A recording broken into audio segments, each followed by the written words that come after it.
안녕하십니까. 평생투자 파트너입니다. 2018년 3월 20일 화요일입니다. 현재 시간은 7시입니다. 오늘은 좀 일이 많아서 방송을 조금 늦게 했습니다. 좀 양해 부탁드리겠습니다.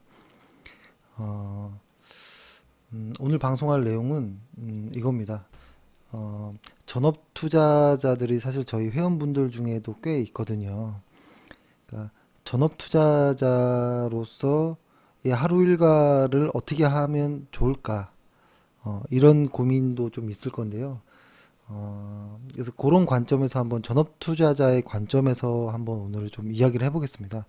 전업 투자자라고 해서 하루에 두세 번씩 매매를 한다거나 아주 바쁘거나 이런 일상일 것 같지만 사실 전업 투자자일수록 오히려 안 바쁠 수 있습니다. 왜냐면 매일매일 그 주식 공부라든지 어떤 주식의 어떤 시황이나 이런 것들을 보다 보면 계속 그것이 쌓이거든요. 그러다 보면 매일매일 바뀌는 것들만 체크해 나가면 되는 거기 때문에 오히려 더 체계적이고 바쁘지 않을 수 있거든요. 근데 만약에 내가 전업 투자자인데 불구하고 하루 일과를 어떻게 해야 될지 정하지 못했다거나 뭔가 우왕좌왕한다거나 바쁘다 이러면 조금 한번 고민해 봐야 되지 않을까 라는 건데요. 제가 생각하는 전업 투자자의 일과를 한번 오늘 소개를 해드리고 그거랑 비슷하게 어떻게 하루를 보냈는가를 한번 좀 소개를 해드릴게요. 그것은 이렇게 해볼 건데요. 9시 30분부터 9시부터 시작이죠. 9시부터 3시 30분까지 장이 마감되기까지 제가 카페에다가 글을 올려놓은 순서대로 한번 따라가 볼게요. 그러니까 아침 7시 컴퓨터를 켜서 뭐 이렇게 쭉쭉쭉 나가는, 그래서 장이 마감되는 때까지 이에 중간중간에 어떤 그 흐름들을 중간중간에 이제 카페에다가 이제 글을 올리는 것으로 어떻게 저는 하루를 보냈는가 정도로 좀 한번 이야기를 해보려고 하는데요. 사실 이게 이런 거죠. 예를 들어서 하루 종일 뭐 어떤 정보를 한다든지 무엇을 할 때 만큼을 보게 되면 이 안에서 정리를 해서 카페에 올리는 부분은 사실 이 정도밖에 안 되거든요. 정리하고 올리는데 고민도 할 것이고 시간도 들어가죠. 그래서 사실 더 많은 어떤 양을 봐야 되지만 그래도 요 정도는 전업 투자자로서는 한번 해보는 게 어떤가라는 생각입니다. 전업 투자자들이 보통 주식 노트를 많이 쓰잖아요, 그죠? 주식 노트. 그런 주식 노트의 개념으로 보시면 될 겁니다. 오늘 제가 드리는 말씀은. 네. 이거 하기 전에 제가 최근에 좀 궁금하더라고요. 제가 최근에 어떤 동영상을 보니까 어떠한 의사분께서 유튜브에서 뭐 이런저런 좋은 건강에 대한 이야기를 좀 이렇게 하시는 걸 봤는데 그러니까 밥 한 입 먹고 한 입 한 모금 요런 이제 의미로 이야기를 하시더라고요. 예를 들어서 밥을 한 입 먹고 물을 한 모금 먹고 밥을 한 입 먹고 물을 한 모금 먹고 이런 식으로 하면 한 달에 5kg 정도 뺄 수 있다. 이런 이야기를 하셔서 저는 되게 혹했습니다. 최근에 너무 운동도 안 하고 살은 계속 찌는 것 같고 그죠? 배도 점점 나오는 것 같아서 살을 어떻게 빼볼까 이런 생각을 했는데 이분의 어떤 동영상을 보니까 이런 식으로 하면 좀 살을 뺄 수 있다라는 이야기를 하고, 그래서 감량을 먼저 하고 그 다음에 이제 운동으로 뺀 몸무게를 유지하는 것이 어떤가, 저는 이렇게 좀 받아들였거든요. 근데 이 방법이 맞는 건지, 이게 물을 먹으면 소화되는 데는 문제 없을까, 이런 좀 무지함의 어떤 궁금도 많고, 근데 이런 것들을 좀 정보를 찾아보니까 좀 각양각색이더라고요. 그래서 일단은 한번 해보자, 몸으로 한번 해보자라는 생각으로 한 2, 3일 전부터 물 한 모금 밥 뭐 한 입 뭐 이렇게 했는데 이게 힘들더라고요. 맛있는 밥을 먹다가 물을 먹음으로써 맥이 끊기는 맥이 끊기는, 그리고 엄청 배도 부르고. 그래서 오늘도 아침부터 재 보니까 한 2리터 정도 물을 먹었더라고요. 근데 밥은 얼마 안 먹었는데 하루 종일 배가 빵빵합니다. 배가 부르고. 그래서 이게 맞는 건가라는 의구심도 들고 하는데, 한번 저도 지금이 3월 이제 중반이 넘었잖아요. 그래서 아마 4월 정도까지, 4월 한 30일까지 이거 물 한 모금 먹고 뭐 밥 한 입 먹고 뭐 이런 것들을 해보면서 진짜 한 5kg 정도 열심히 하면 빠질 수 있는지 한번 실제 제가 한번 테스트 한번 해보겠습니다. 하고 또 한번 말씀 들어볼게요. 그리고 혹시 이거에 대한 어떤 좀 아시는 분이 있으면 제가 카페에다가 이거 글 올려놓은 그 동영상 올리면 좀 댓글 좀 한번 부탁드릴게요. 네, 그럼 이제 일단 방송을 하겠습니다. 일단 방송을 하는 데 있어서 시간표, 전업 투자자의 입장이라고 했습니다. 그리고 전업 투자자의 입장, 그러니까 직장인으로서는 불가능한 일정인 거고요.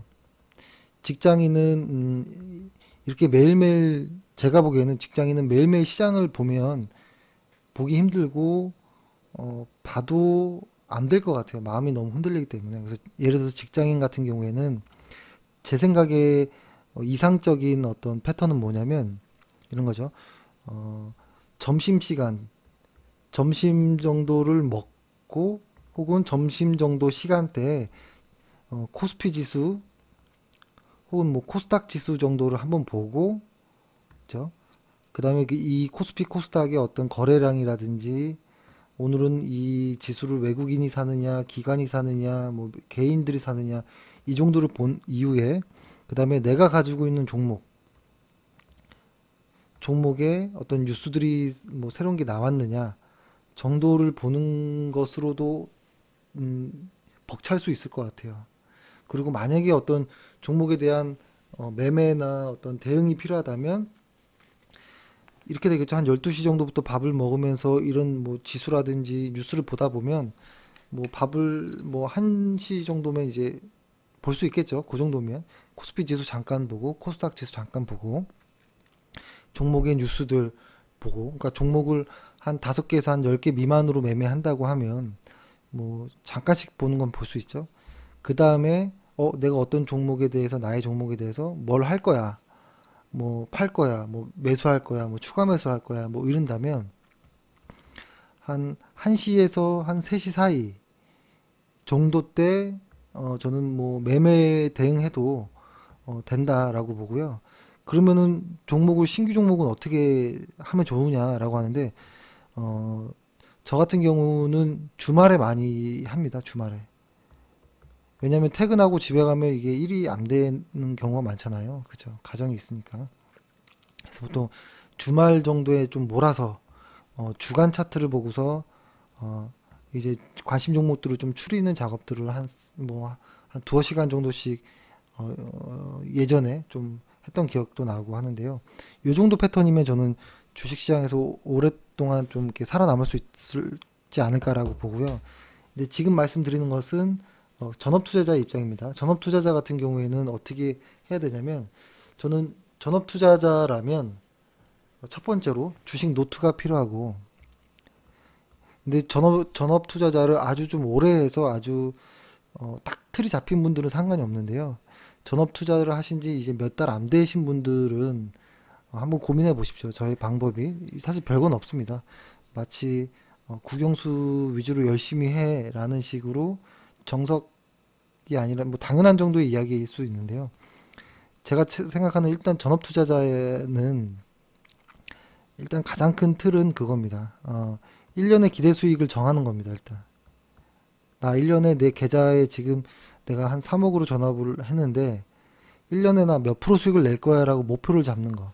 예를 들어서 나 한 달에 1년에 그래 딱 20% 수익을 낼 거야 라고 마음을 먹었으면 6천만 원 정도잖아요. 6천만 원이면 연봉에 가까운 금액이죠. 대신에 이 금액을 정산을 언제 할 거야라도 한 번 더 정하는 겁니다. 1년의 기대 수익이 20%이고 정산은 크리스마스 때만 한다 라는 어떤 목표. 그러면 1년에 어떤 생계비나 이런 것들은 다 미리 챙겨놔야겠죠. 근데 예를 들어서 나는 매월 정산을 해서 돈을 빼야 돼. 이런 분들은 전업하기 힘듭니다. 그렇게 하시면 전업으로서 버티기 힘들고요. 그러니까 전업 투자자들은 호흡이 길어야 됩니다. 1년의 기대 수익을 정하고 이것을 나는 정산을 언제 할 거야. 저는 보통 크리스마스 이전에 하거든요. 크리스마스. 요렇게 일단 가장 큰 틀을 정하고 그 다음에 필요한 거는 이제 노트이죠. 주식 노트. 나의 하루하루 적을 노트. 이게 왜 그러냐면 주식도 사업이나 마찬가지입니다. 그러니까 예를 들어서 법인 사업 하듯이 한다라고 보면 되는 거예요. 법인 사업. 법인 사업, 그러니까 개인 사업이랑은 조금 느낌이 다르긴 하지만, 그러니까 누군가 와서 나의 계좌라든지 나의 일일 매매의 어떤 성과라든지 이런 것들을 모두 다 봤을 때 한 점 부끄러움이 없어야 되는 겁니다. 그래서 나의 모든 움직임들을 노트에다가 계속 그냥 적어 나가는 거예요. 어떤 작은 생각들, 아침에 예를 들어서 저는 이렇게 하거든요. 보통 주식 전업을 하실 분들은 반드시 7시 정도에는 컴퓨터 자리에 앉아야 된다라고 보거든요. 7시, 적어도 7시, 아무리 늦어도 7시 30분 정도에는 7시 30분 정도에는 컴퓨터를 켜야 됩니다. 켜고 적어도 1시간 정도 7시로 봤다면 7시에서 8시까지는 이제 미국 시장을 한번 보는 거죠. 미국 시장이라든지 유럽 시장 어떤 경제 지표들을 챙겨 봐야 되는 거고요.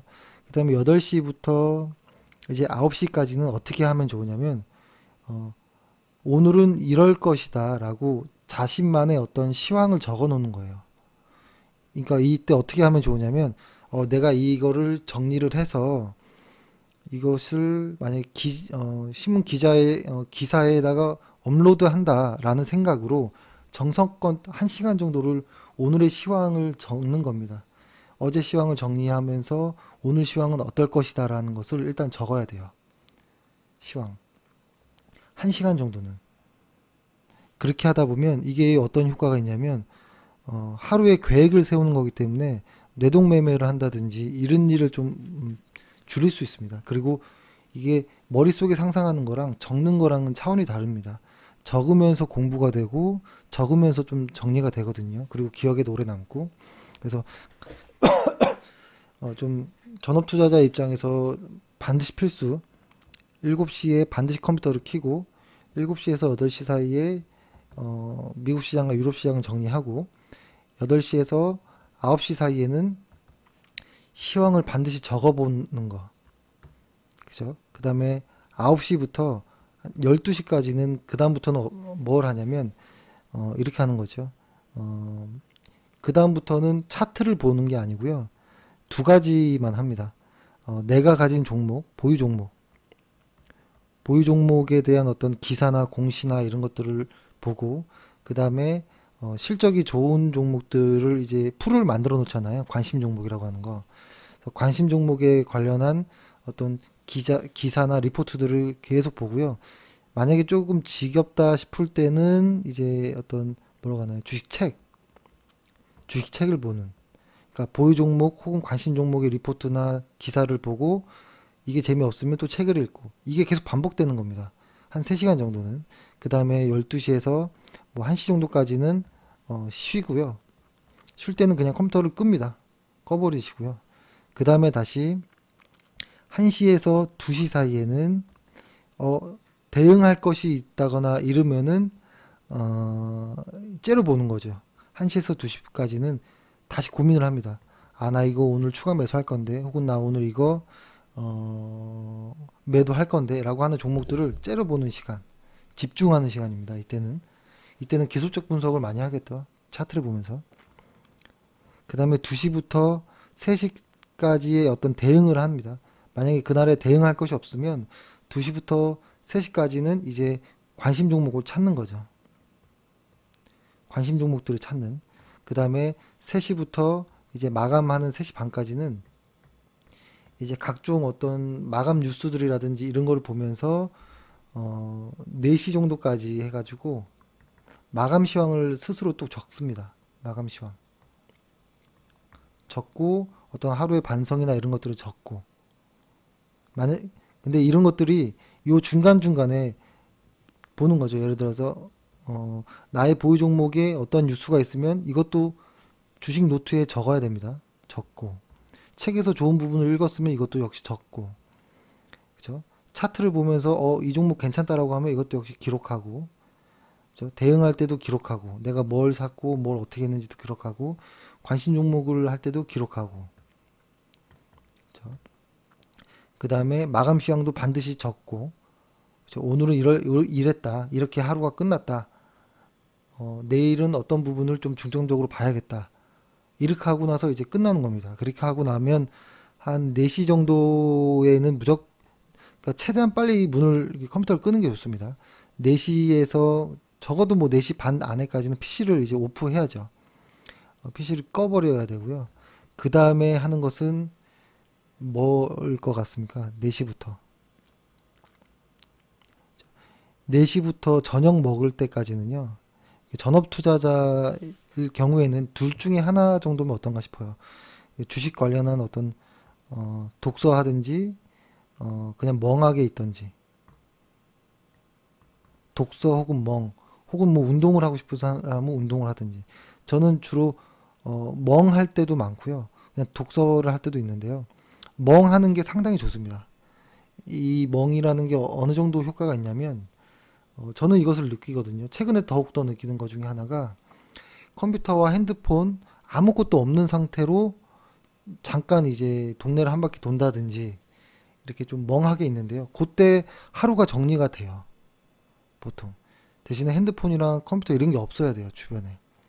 그렇게 없는 시간으로 한 30분 정도면은 30분도 안 걸립니다. 아주 빠른 시간 안에 정리가 되거든요. 그래서 그렇게 정리되고 하는 것들을 저녁 먹기 전에 다시 한번 기록하고 마무리 하고 밥 먹고 가족들과 시간을 보내고 충분히 노는 겁니다. 놀고 뭐 자기 전에 잠깐 뭐 책을 본다든지 뭐 이 정도는 괜찮겠죠. 그래서 만약에 이 정도로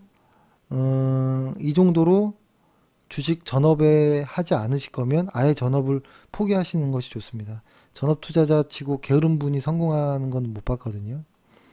그래서 아주 부지런하신 분들 아니고, 혹은 아주 부지런하신 분이라면 오히려 거꾸로 전업을 저는 해도 된다고 봅니다.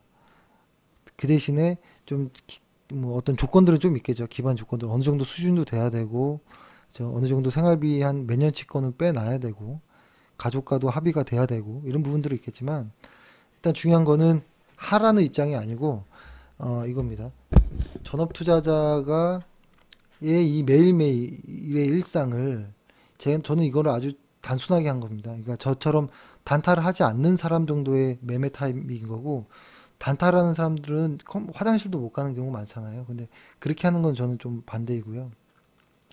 전업 투자자로서 뭔가 하시려면 아주 부지런해야 된다라는 것이고, 오늘 제가 말씀드렸던 이러한 일과를 아무렇지도 않게 몇 년 동안 해야 됩니다.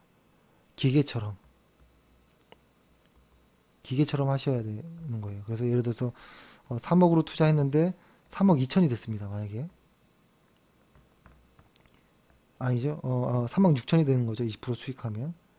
그러면 여기에서 다시 6천을 뗄 것인지, 다시 3억 6천으로 다시 한번 도전할 것인지, 그건 이제 그때 가서 판단하는 것이고, 이 전업 투자자의 일상인데요. 이것들을 기록으로 한번 이제 보여드릴게요. 제가 만약에 저는 사실 저는 전업 투자자라고 하긴 좀 그렇죠. 사실 뭐냐면, 저는 법인이란 어떤 회사가 있기 때문에 여기 법인 안에서도 수익이 나고, 그쵸?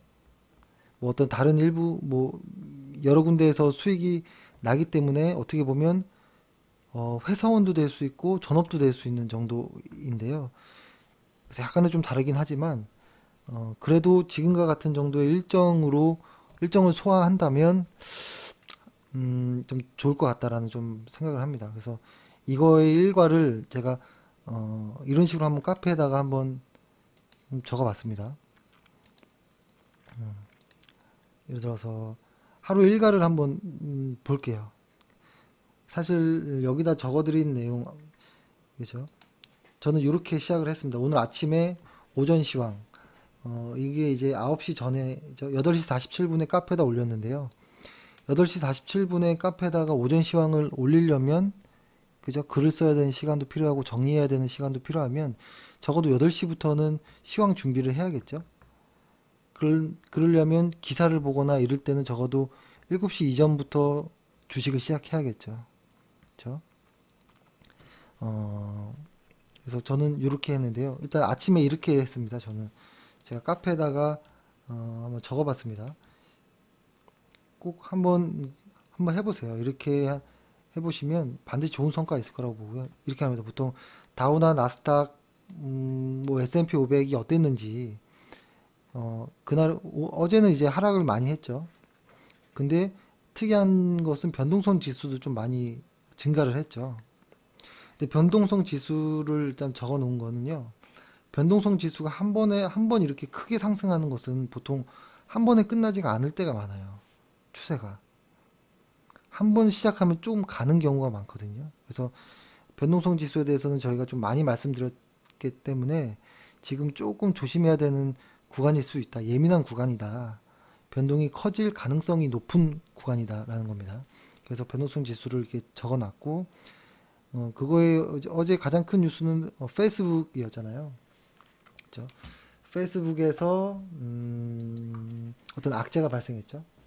그러니까 사실 페이스북이 좀 중요했던 의미가 그러니까 국채금리가 아무리 뭐 이렇게 발작을 하고 뭐 해도 팡이라고 불렸던 그런 주식들은 계속 승승장구했죠. 팡. 그렇죠? 여기 제가 밑에 적어놨죠. 팡이라고 하면 페이스북, 애플, 아마존, 넷플릭스, 구글인데요. 근데 아주 그냥 본질에 해당하는 문제가 생긴 거예요. 페이스북에서 어떤 본질을 깰 수 있는 정도의 문제. 저는 이것이 꽤 오랫동안 집요하게 좀 나오지 않을까, 쉽게 해결이 안 될 것 같다라는 좀 생각이 드는데요. 왜 그러냐면 뭐라고 할까요? 기본적으로 그 페이스북이라는 것은 사용자들의 정보, 그러니까 데이터를 기반으로 장사를 하는 것이죠. 근데 그런 페이스북에서의 어떤 그 사용자들의 정보, 데이터들이 새고 있다라는 것이죠. 이것이 심지어 정치적인 활동에까지 이용됐다라는 거. 그러니까 이것은 페이스북의 어떤 본질, DNA가 의 문제가 생겼다라는 것입니다. 그러니까 심지어는 이런 말도 합니다. 그러니까 예를 들어서 CNN에서는 어떤 이야기를 했냐면 페이스북의 사업 모델이 사용자의 데이터를 모아 앱 개발자들과 광고주들에게 판매하는 것이며 이를 구매하는 주체들이 그 데이터를 제3자에게 어떤 동기를 가지고 주는지까지 통제할 수 없다는 근본적인 문제를 드러냈다고 설명했다. 이게 지금 CNN 뉴스를 번역한 건데요. 번역이 엉망으로 되어 있죠. 그러니까 이것은 누군가에게 담배를 팔고 친구들과 담배를 나누지 말라고 말하는 것과 같다. 이 정도까지 표현을 했는데요. 전 아마 이것이 지금 최근에 다우라든지 나스닥에서 보면 다우보다 나스닥이 상당히 강했던 이유가 이쪽 팡 주식 쪽에 좀 강세가 있었는데 이것이 좀 변화가 생긴다면 이것은 상당히 나쁜 좀 진지하게 좀 고민해야 될 어떤 이슈가 아닌가라는 좀 생각을 했습니다.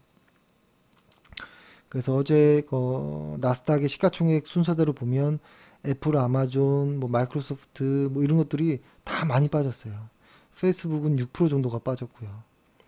꽤 많이 빠졌죠. 그래서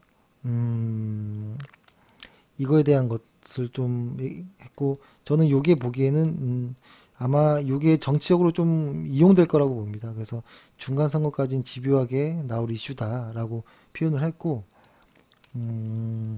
저는 이것을 사실 회원들에게 이 오전 시황을 보내지만 저는 저 자신한테 사실 쓰는 거라고도 생각하거든요.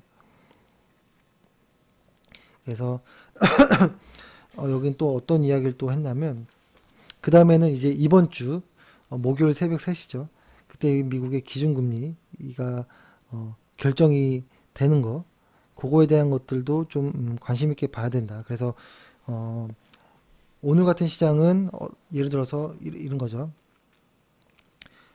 미국 시장, 유럽 시장 뭐 다들 크게 하락을 했다. 그리고 이번 주에는 FOMC 결과도 있기 때문에 어떤 조금 투자 심리가 좀 위축될 수도 있다. 근데 여기 빨간색으로 다만 최근 미국 증시와 한국 증시의 차별화가 진행되고 있지만 있어서 오늘의 그러니까 그러니까 디커플링이 진행되고는 있었다 하더라도 투자 심리가 위축되기에 좀 좋다. 그러니까 오늘은 조금 관망 혹은 보수적인 대응으로 해보자. 이런 식으로 적어 놓은 것이죠. 그래서 이렇게 적는 것을 아침에 8시에서 8시 한 3, 40분 전까지 이 정리를 좀 다 해놓는 게 좋을 거라고 봅니다. 전업 투자자 입장에서.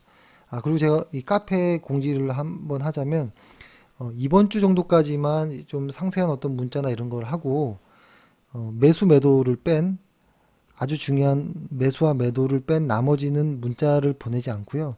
카페를 통해서만 다 이제 업로드를 하기 때문에, 카페에 핸드폰에 어떤 네이버 카페 앱 있잖아요.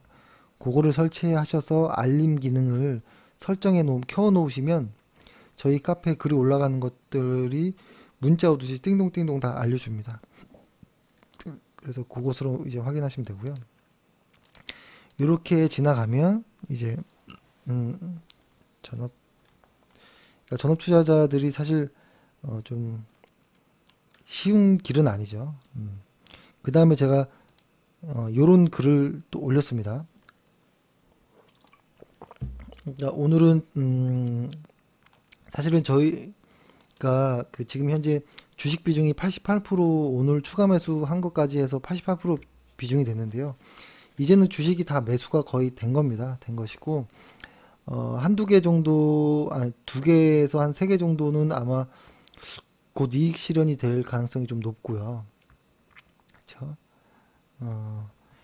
그 종목이 어차피 이제 종목이 다 됐기 때문에 뭐 유니셈이라든지 SM 같은 경우는 아마 이것을 이익 실현할지, 그렇죠?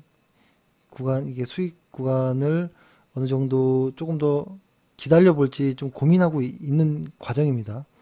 그리고 나머지들은 조금 더 기다려 볼 생각이고요. 그러니까 그래서 오늘은 요런 제가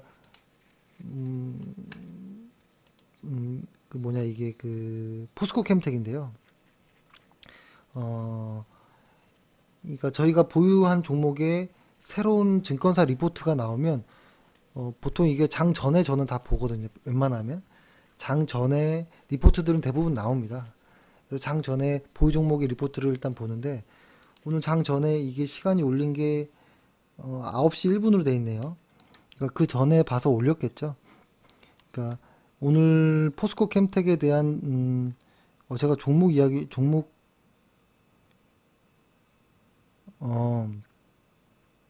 아이고 제가 이거 실수했네요. 여기에 종목명을 안 썼네요. 이 종목명은 포스코 캠텍입니다. 제가 다음에 수정해 놓을게요.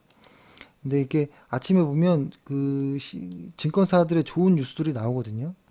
그러니까 아마 근데 국내 음극재 1위라고 해서 하면 포스코 캠텍이라고 아마 다들 아실 겁니다.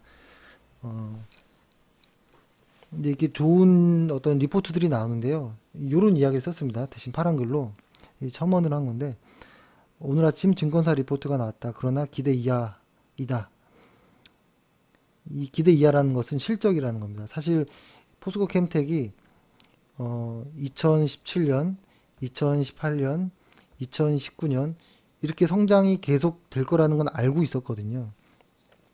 그리고 이 정도까지는 가야 되는 거 아니야 라고 생각을 했었는데 지금 나온 기대의 어떤 것들은 조금 약간 미달되는 정도의 리포트거든요.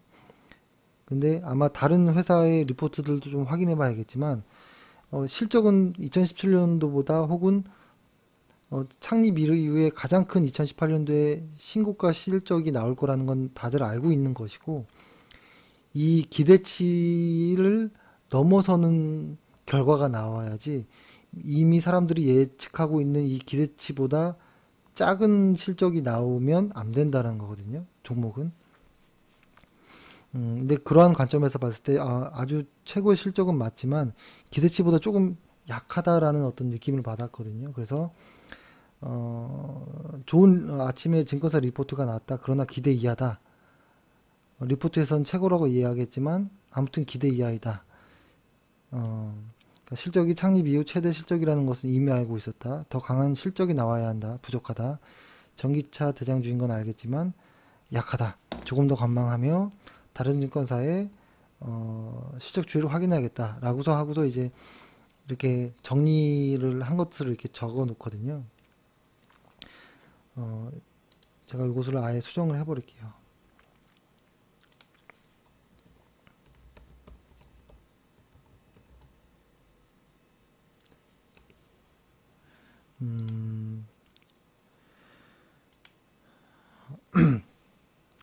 그러니까 그 아침 9시부터는 이제 12시까지는 계속 책 보면서 뉴스라든지 증권사 리포트라든지 이런 것들을 계속 챙겨 보는 시기입니다. 그 다음에 이제 쭉 저도 여러 개 뉴스를 보고 하면서 이제 제가 여기서 이제 못 눌렀던 게 뭐냐면 이런 거였죠. 오전 시황을 보내고 그 다음에 오전 시황을 보내고 그 다음에 전기차 이야기를 했고 그 다음에 실적 관심주로 삼성전기라는 것을 좀 보고 있었거든요. 최근에는 그러니까 이런 것이죠. 월간 차트상으로 보면 과거의 전고점에서 극복하지 못하고 헤드앤숄더 패턴으로 빠져 있는 상황이고 제가 그 MACD 월간으로 회원들한테 많이 말씀드리거든요. 최근에 그것을 보면 아직은 기준선 위에 있어서 관심 종목이긴 하나 아직은 하락 중인 모습이다 라고 좀 이야기를 했던 거죠. 근데 보통 하락하던 주식이 상승하려면 우선 실적이 좋아야 하고 수급이 들어와야 됩니다. 그래야지만 주가가 서서히 움직이거든요. 이런 논리죠. 하락하고 있던 주식이 상승으로 이어지려면 이건 저도 예전에 많이 말씀드렸던 것 같긴 한데 이런 거죠.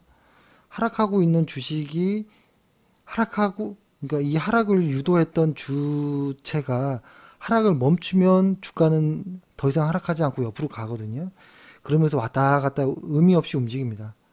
이럴 때, 이 회사에 만약에 실적이 좋다라고 만약에 나오면, 그죠? 실적이 좋다라고 나오면 누군가가 삽니다. 그때부터 차트가 움직이는 거거든요. 그러니까 이걸 순서를 정하면 실적이 좋아야 되고 수급이 들어온 다음에 그 다음에 차트를 보는 거예요. 순서는. 근데 보통 차트를 계속 하루 종일 차트만 보고 있죠. 그러면 의미가 없다라는 겁니다. 근데 지금 삼성전기라는 것이 월간 차트를 보면 잘 모르겠지만 주간 차트로 본다면 일간 차트로 한번 본다면 삼성전기라는 것이 지금 수급은 체크해 놓지는 않았지만 한참의 횡보를 보이고 있던 주식에서 약간의 하락은 있었는데 이 회사는 실적이 좋은 걸 누구나 알고 있죠. 거의 2018년도까지는 거의 더블이 나온다라는 거고 그 다음에 최근에 좀 수급도 들어오는 모습이에요. 그래서 최근에 이렇게 좀 상승을 했나? 라는 어떤 의구심을 가지면서 관심 종목으로 좀 편히 좀 보고 있자라는 어떤 목적으로 썼는데요. 그래도 제가 여기서 이런 말을 좀 썼습니다. MACD로 본다면 관심 종목이 맞지만 아직은 말 그대로 관심 종목이라는 것이지 매수 대상은 아니자. 매수 대상이라는 말을 관심 종목이란 말과 좀 구별해서 써보자라는 겁니다. 그래서 아직은 하락 추세가 끝났다고는 보기는 힘듭니다. 이 추세가. 그렇죠? 그리고 또 이런 단어 썼습니다. 보통 증권사 리포트라든지 이런 뉴스를 보면 리포트의 절반 이하만 믿는 것이 좋습니다. 왜냐하면 언제나 매수 하자라고 하고 언제나 좋다라는 이야기밖에 안 나옵니다. 그렇죠? 그렇기 때문에 특히 이제 좀 주의해야 될 단어 유효하다라는 이야기 많이 나오거든요. 한참 하락하고 있는 종목에 대고 증권사에서 이런 얘기를 합니다. 실적이 어쩌고 저쩌고 하니까 지금 어떤 저점 매수가 혹은 저점으로 분할 매수 전략이 좀 유효하지 않느냐라는 이야기가 좀 나오는데요. 이 말은 매수하지 말라는 소리입니다. 매수하라는 증권사의 리포트는 어떠냐면 강력 매수라고 합니다. 강력 매수. 이거 지금 매수 안 하면 큰일 나 정도로 이야기하는 종목이 증권사에서 말하는 실제 그냥 일반 매수이고요. 그렇죠? 조금 더 지켜보자, 관망하자, 뭐 홀딩하자 이거는 매도하라는 이야기입니다. 그리고 이 전략이 유효하다, 좀 챙겨보자 이거는 일단 매수는 하지 말고 좀 보고만 있자 이 정도로 이해하시면 됩니다. 그래서 그런 종류의 글을 좀 썼고 그 다음에 요런 글이 올라왔죠. 이것은 이제 저희 그 회원관리팀에서 이제 지금 최근에 스티븐 니슨 책을 조금씩 이제 읽어주고 있잖아요. 읽어주면서 공부를 이제 하고 있죠. 그러니까 오늘은 헤드앤숄더 패턴을 이야기를 했고 CJCV라는 것을 이야기했는데요. 측에서 이 목선을 그다음에 여기서 이제 형성을 하고 돼버린 거다라고 보시나 정도를 좀 볼 수가 짧게만 있는. 봤는데 이것은 뭐냐면 아주 기초적인 그러니까 주식 책을 그러니까 제가 말씀드린 9시부터 한 12시까지는 뉴스를 본다든지 뭐 어떤 주식 책을 보자 라는 것 중에 하나로 뉴스가 아닌 이 책을 본다라는 의미로 이렇게 오전에 이렇게 올리는 거거든요. 그러니까 전업하는 분들이 오히려 책을 못 읽어요. 시간이 바빠서 차트를 본다고. 근데 그러면 절대로 실력이 늘지 않고요. 이렇게 이번 주에는 스티븐 니슨 책과 그리고 다른 관리자분이 올리는 내용이 그거죠. 그 피터 린치 책 여기 피터 린치 책을 이렇게 올리잖아요. 아이고 끌게요. 이렇게 중간에 꼭 책을 읽어야 되는 시간이 필요합니다. 그래서 오늘은 헤드앤숄더 패턴이었고 상당히 도움이 되는 내용입니다. 상당히 설명 아주 쉽게 잘 표현하고 있기 때문에 보시면 좋을 거라고 보고요. 그 다음에 저는 이제 이슈라고 해서 아모레퍼시픽 이야기를 했죠. 이거는 뭐 다 이제 아실 겁니다. 아모레퍼시픽 화장품 업종에 대장주가 나왔다라는 거. 근데 아모레퍼시픽이 지금 어차피 월간 차트 상으로 MACD 아래에 있었습니다. 다만 상승 추세를 좀 보이고 있어서 좀 관심 있게 좀 쳐다보고 있었지만 아직은 매수 구간이 아니죠. 그렇죠? 제가 이 기준선 아래에 있을 때는 매수하지 말자라고 이야기를 드렸잖아요. 근데 이런 아모레퍼시픽의 이야기는 이상하게 어제 그죠? 오늘이었죠. 오늘 많이 하락했다가 외국인들이 매수를 하면서 좀 많이 만회를 했거든요. 그래서 이런 것이죠. 이렇게 품질 이슈들에 대한 것은 주가에 절대적인 타격을 준다기보다는 향후 실적에 악영향을 줄 경우가 많았습니다. 그렇죠? 일간 차트에서도 보면 한 5% 이상 빠졌다가 쭉 올려줬긴 했는데요. 오늘 한번 볼까요? 어떻게 되는지 아모레퍼시픽.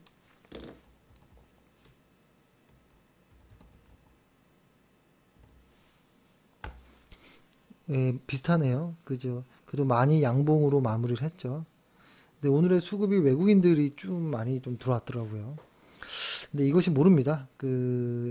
일단은 이게 회수 조치에서 환불하고 하는 것들에 대한 쪽에는 반드시 실적에 영향이 있겠죠. 그래서 좋은 이슈가 당연히 아니겠죠. 하지만 절대적인 건 아닐 수 있다는 겁니다. 그렇기 때문에 그래도 악재라는 관점에서 봐야 되고 신규 매수나 이럴 건 아니죠.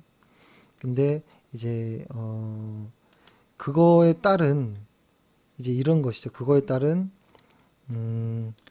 뭐라고 할까요? 다른 화장품 업종이 어떻게 될까? 이게 이제 사실 좀 우려가 되는 거죠. 그래서 이제부터는 화장품 업종에 대해서 우리는 조금 예민하게 좀 쳐다봐야겠다라는 좀 어떤 생각에 화장품 이슈에 대한 이야기를 이렇게 좀 올리고 이것을 올렸던 시간은 10시 59분이네요. 그죠? 그 다음에 제가 올린 것은 요것을 올렸네요. 11시 25분에. 그러니까 6월 달에 다시 한번 그 정기 변경을 하잖아요. 코스닥 150에서. 그러니까 그거에 해당하는 종목들 미리 좀 예측해 보자 라는 건데요. 그게 보면은 여기 JYP까지, 그러니까 스튜디오 드래곤, 나노스텔콘, 삼성당 제약, 노십자 랩셀, JYP 이런 것들이 코스닥 150에 들어갈 가능성이 좀 높다라는 것이고, 그 중에서 저는 가장 첫 번째는 스튜디오 드래곤이라고 보고요. JYP는 지금 들어갈 엄두가 안 나는 종목인 거고, 나노스텔콘 뭐 이런 것들이 다 수급이 좋습니다, 현재. 그러니까 코스닥 150에 들어간다고 해서 반드시 최고의 종목은 아닙니다. 실적이 안 좋은 종목도 많아요. 그렇죠? 그러니까 코스닥 150 중에서도 실적이 좋은 종목을 골라야 되는 겁니다. 근데 코스닥 150 종목들은 대부분 수급이 좋은 종목들이 많아요. 그렇기 때문에 이 코스닥 150 안에서 실적이 좋은 놈을 찾으면 크게 실패할 확률은 좀 없을 겁니다. 그 타이밍만 너무 확 떠 있을 때만 들어가지 않는다면. 그래서 이번 6월에는 아마 이 정도의 종목이 들어갈 것으로 본다라는 것이고, 저희도 스튜디오 드래곤을 매수하고 있죠. 보유하고 있기 때문에 조금 더 관심 있게 보자라는 겁니다. 아마 스튜디오 드래곤의 이슈가 이 6월 정기 변경까지 아마 계속 좀 이어질 것 같아요. 그리고 스튜디오 드래곤의 실적 역시 상당히 강하거든요. 그리고 미디어 컨텐츠에서 대장주라고 할 수 있는, 그래서 좋은 의미로 좀 보면 좋겠고요. 그 다음에 이런 것도 봐야겠죠. 6월 달에는 코스닥 150에서 빠질 가능성이 있는 종목들, HB 테크놀로지라든지 슈피겐, 뭐 네오위즈, 지스마트 글로벌, 이런 것들은 봐야 됩니다. 째려지게, 뚫어지게 봐놔야 돼요. 갑작스럽게 수급이 변할 수가 있거든요. 실적이 좋아도 수급이 안 좋으면 주식은 어떻게 할 수 없는 부분이에요. 그리고 또 이슈로 이런 뉴스를 하나 올렸습니다. 또 이것은 12시 11분인데요. 이건 어제 뉴스였죠. 근데 오늘 어떻게 되나 한 번 더 확인해 보려고. 그러니까 미국에서 현대 기아차 42만 대의 에어백을 전수조사 하겠다라고 하죠. 근데 이것이 조금 더 일이 번질 가능성이 저는 좀 있다라고 봅니다. 그래서 현대 기아차 입장에서는 아주 좋지 않은 모습이고요. 이런 어떤 결과가 나올 때까지는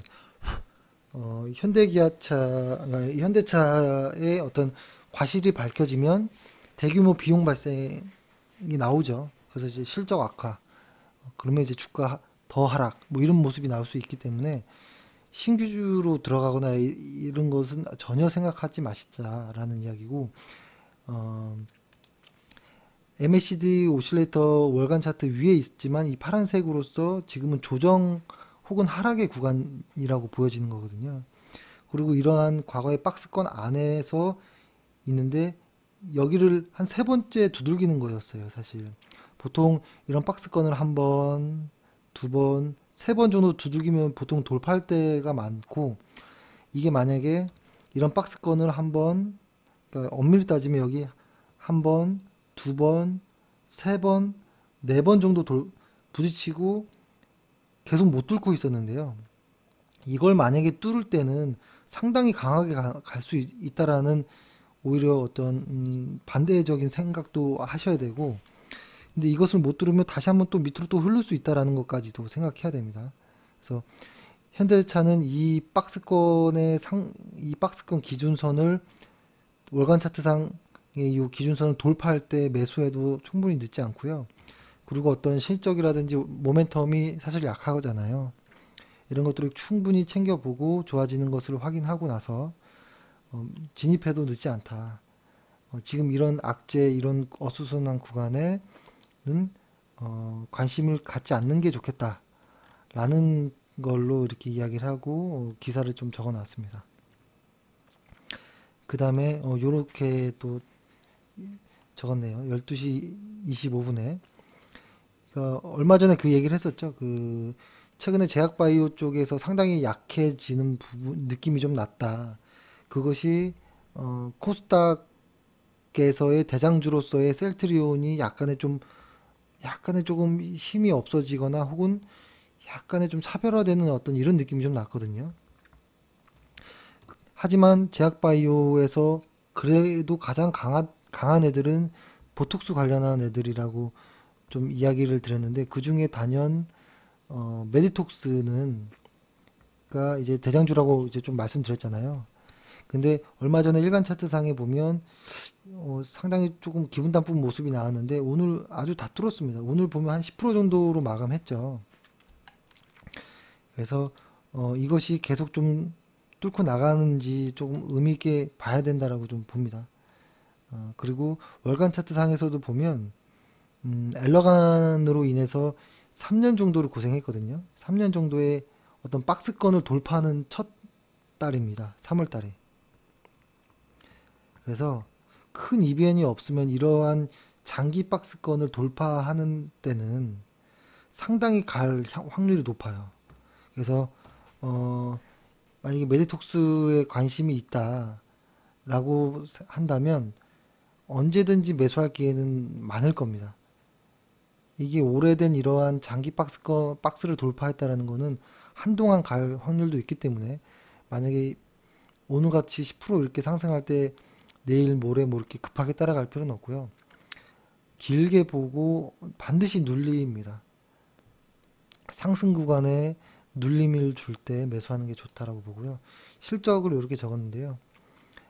ROE 같은 경우에는 40 몇 뭐 이랬던 ROE가 이제 30%대로 정상 궤도로 진입하는 거고요. ROE가 40이 넘는 건 비정상인 겁니다. 그리고 EPS는 매년 고성장을 하고 있는. 그러니까 메톡스는 아직도 성장주입니다. 제가 얼마 전에도 말씀드렸던 것처럼 중국 쪽에서 어떤 선점하는 어떤 의미가 있기 때문에 프리미엄을 줄 수 있다라고 좀 보여지고요. 그 다음에 쓴 내용이 비트컴퓨터. 비트컴퓨터는 12시 52분에 썼고요. 저는 점심을 뭐 옆에서 동료들이 먹으러 가자고 하면 먹기도 하고 뭐 안 먹을 때도 뭐 그냥 대충 뭐 넘어갈 때도 많긴 합니다. 비트컴퓨터라는 종목을 조금 관심 종목으로 올렸는데요. 사실 비트코인은 그 전에 한 번도 관심 있게 말을 한 적이 없었습니다. 왜냐면 이런 이유였습니다. 기업에 현금이 없고 등락이 큰 등락이 큰 종목엔 사실 관심이 없거든요. 다만 이게 지금 시가총액 1000억인데요.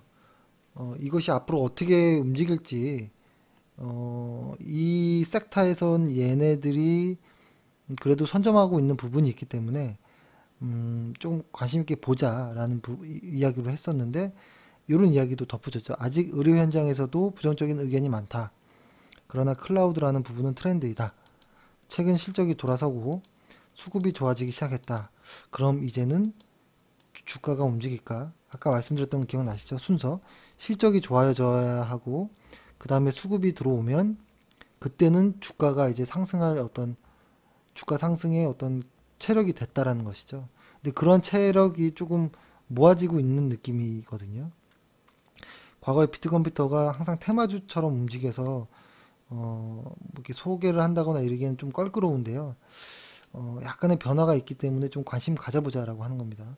그리고 그래봤자 외국인의 주식 비중은 2% 정도밖에 되지 않고 개인들의 물량이 많이 출회되고 최근에 그러니까 외국인들의 물량이 2%라는 것은 부정적인 이야기인 거고 긍정적인 이야기는 외국인들의 물량이 출회되고 있다.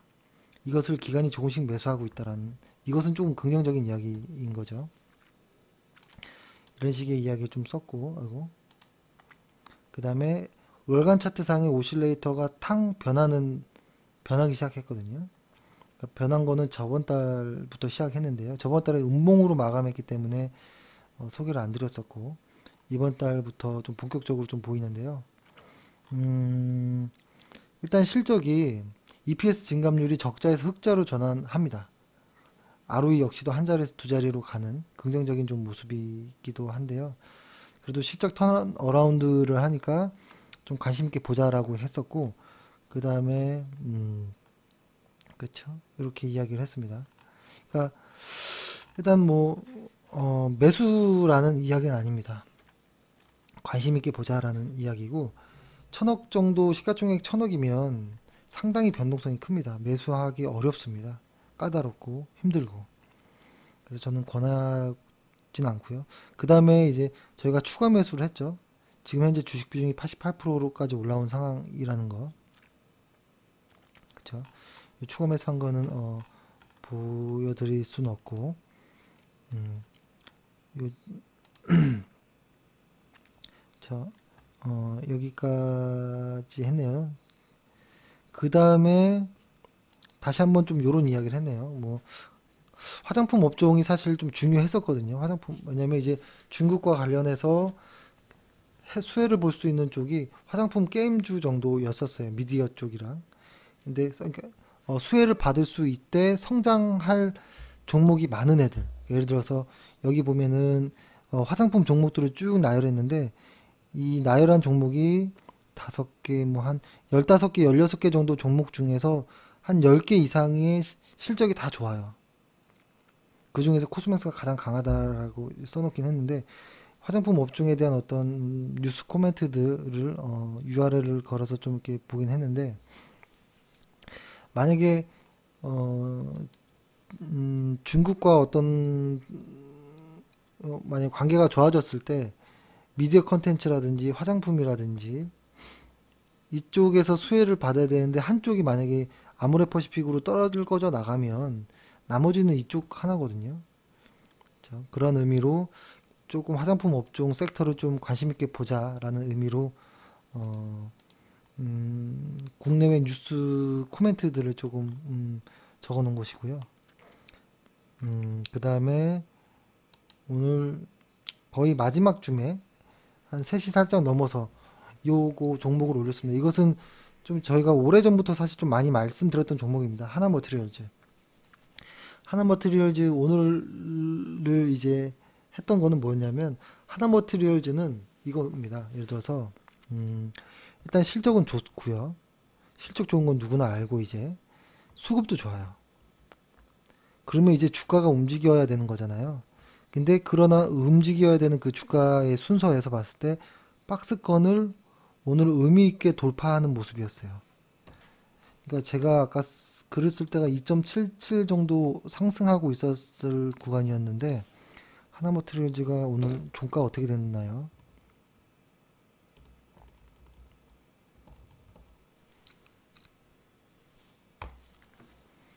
아, 4.56% 정도로 마무리를 했다.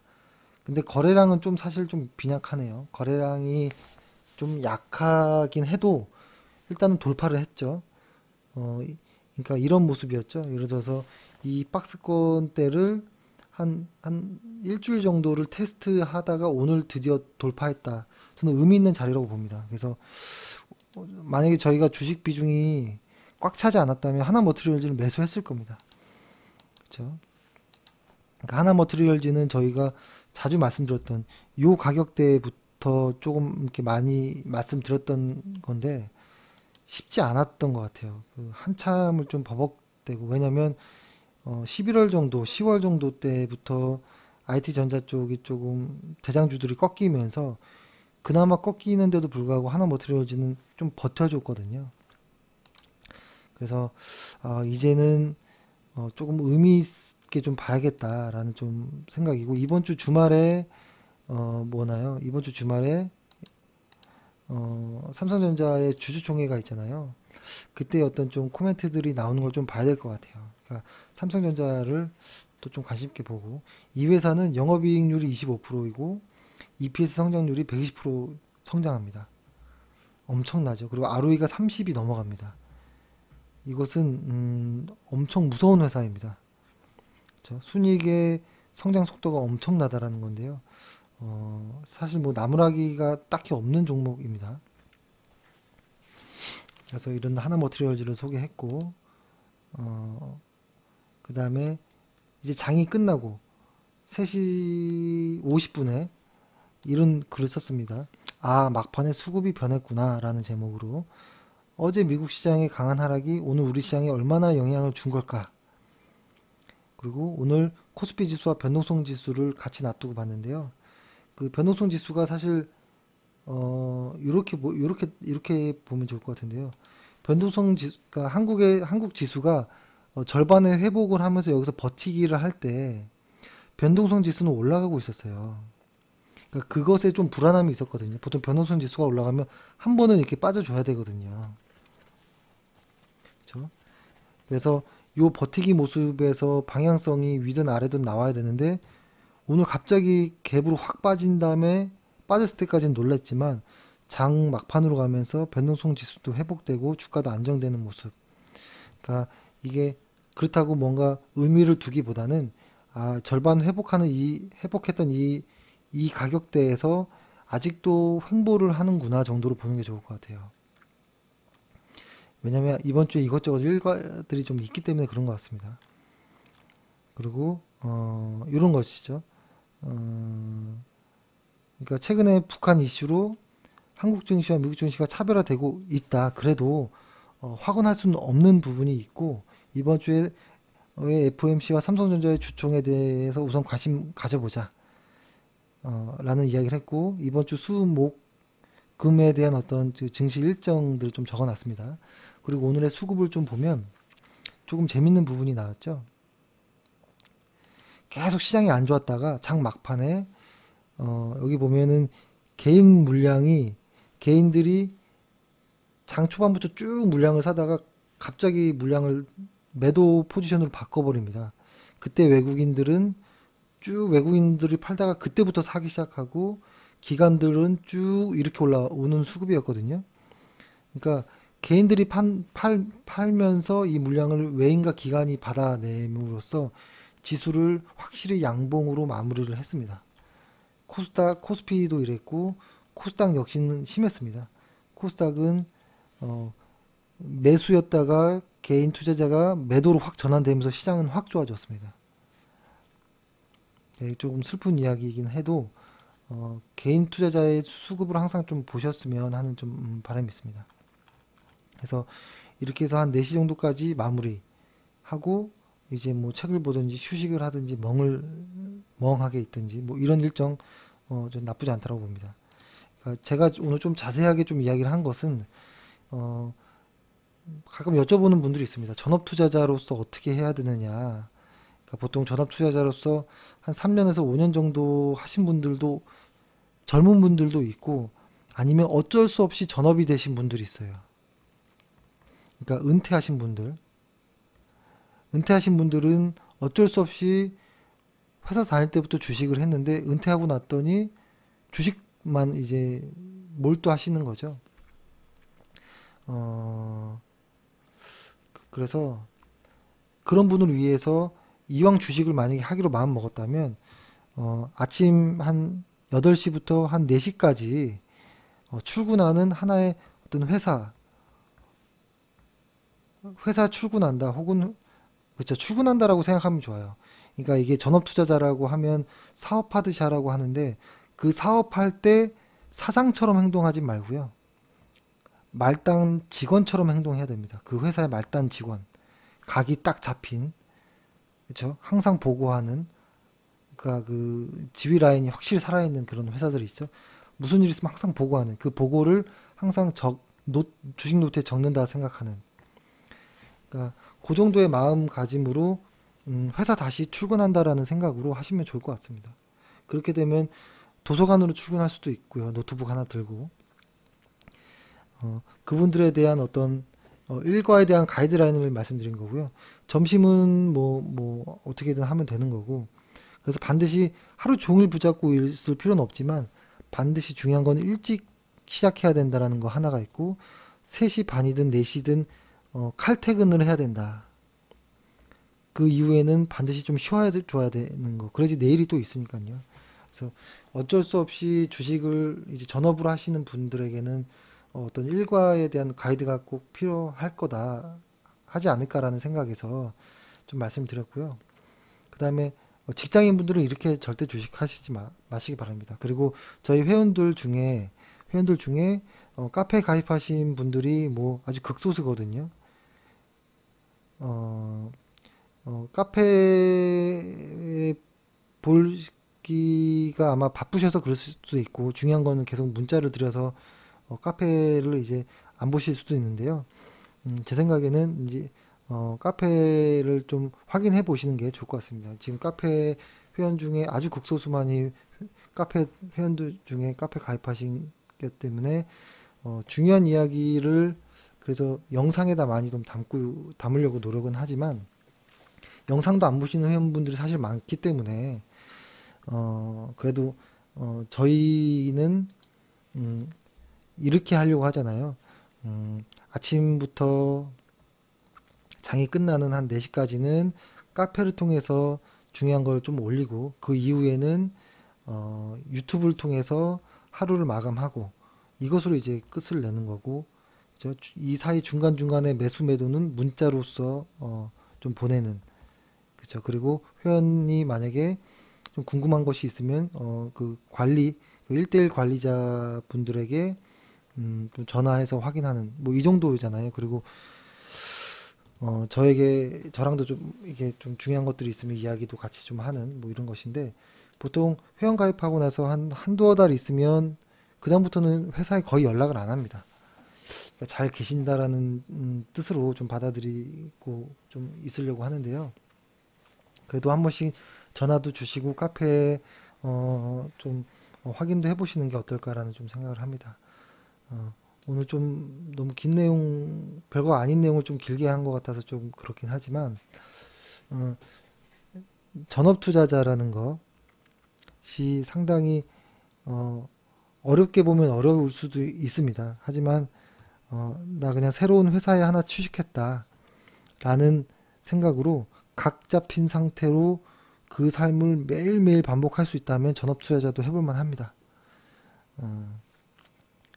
하지만 주식의 기초는 되어 있고 나서 결정하는 것이죠. 그래서 만약에 회원분들이나 혹은 회원이 아니신데 전업에 대한 고민을 하시는 분들은 그냥 저희 회사에 전화하셔서 한번 이런저런 이야기를 한번 좀 나눠도 좋을 것 같습니다. 네. 그러면 오늘은 이것으로 좀 마무리를 짓겠습니다. 오늘 하루 고생 많으셨고요. 내일도 파이팅 하겠습니다. 감사합니다.